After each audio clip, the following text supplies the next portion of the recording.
Oui, c'est un résultat décevant et c'est une très bonne première période et une très moyenne seconde. Voilà, autant en première période, on a mis du rythme, on a eu le ballon, on n'a souffert aucune situation de Reims parce qu'on était capable d'approcher de leur but, de frapper, on a beaucoup cadré, on a été tout proche de marquer. Il aurait fallu concrétiser en première période par un but cette bonne performance. Et puis par contre, en deuxième période, petit à petit, on s'est éteint. On s'est éteint et on a même permis à Reims, on va dire, de s'émanciper un peu et de nous mettre en danger. Heureusement que Steph fait un gros arrêt sur un coup franc, je crois. Voilà, en deuxième. Je sais pas, on verra avec les joueurs. On a été moins mobile, on a moins mis de rythme dans ce match. On a été moins capable de trouver des enchaînements. On a peut-être certainement été moins fluide parce qu'on a été moins simple aussi. On a peut-être cherché trop compliqué. Donc on va regarder ça tout à l'heure. Et puis on verra avec les joueurs demain pour débriefer ça. Mais on n'a pas beaucoup de temps non plus de le faire parce que ce qui compte maintenant, c'est d'aller à Nantes et de faire un bon résultat mercredi, puisque les matchs s'enchaînent. Je sais pas, j'en parlerai aux joueurs. Non, je pense que c'est des mauvais choix après techniques, un manque de fluidité, un manque de disponibilité, certainement un manque de mouvement.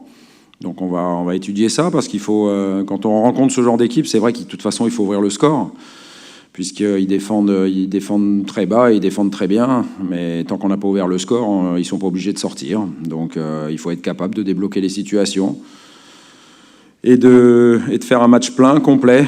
Voilà, on a manqué beaucoup de choses en deuxième période et il faudra que ce soit pas le cas mercredi. Il faudra faire un match plein pour ramener des points de Nantes. Oui, et généralement on laisse une impression meilleure que quand on fait une bonne première et qu'on fait une deuxième très, très mitigée, voilà, parce que on se rappelle souvent de la deuxième période et pas de la première, mais ça suffit pas de jouer une mi-temps bien en Ligue 1, il faut jouer tout un match, donc il faudra être capable dès mercredi de hausser notre niveau sur toute la durée d'un match, mais on reste dans la course, même si on est déçu de ne pas prendre cette troisième place. C'est ce qui nous tendait les bras ce soir, et on n'a pas su le faire, mais la course reste ouverte. Non, c'est surtout qu'on sort 3 fois sur les 4 derniers matchs. C'est un calendrier où, à la trêve, on sera sorti beaucoup plus que ce qu'on aura reçu, mais c'est comme ça, c'est le calendrier. Ça veut dire qu'en deuxième partie de saison, on recevra aussi beaucoup plus souvent, là où certainement ce sera important, mais tous les matchs sont importants, donc on restait sur 4 victoires sur 6 en championnat. C'est dommage de ne pas avoir fait 5 sur 7, parce qu'on savait que en faisant 3 victoires consécutives, on ferait des bons au classement. Il y a 2 journées de ça, on était à -6 par rapport au podium, et là on avait l'occasion d'y être.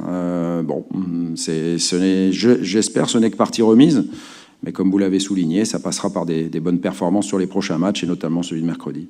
Non, vous avez vu la première période comme moi, les gars étaient enthousiastes, ils avaient envie, ils ont développé du jeu, on a vu de la confiance, parce que ça c'est très très important, mais quand une équipe a la possibilité d'être sur le podium à un point de la deuxième place, si elle a pas confiance en elle, ça serait incompréhensible. Donc voilà, c'est dommage, c'est de ne pas avoir saisi cette opportunité. Donc il faudra cravacher sur les prochains matchs pour se l'offrir à nouveau avant Noël. Flo et Dimitri ont été très bien en première, et puis les deux sont un petit peu éteints en deuxième. C'est vrai que ce sont nos top players devant, ceux qui nous font la différence.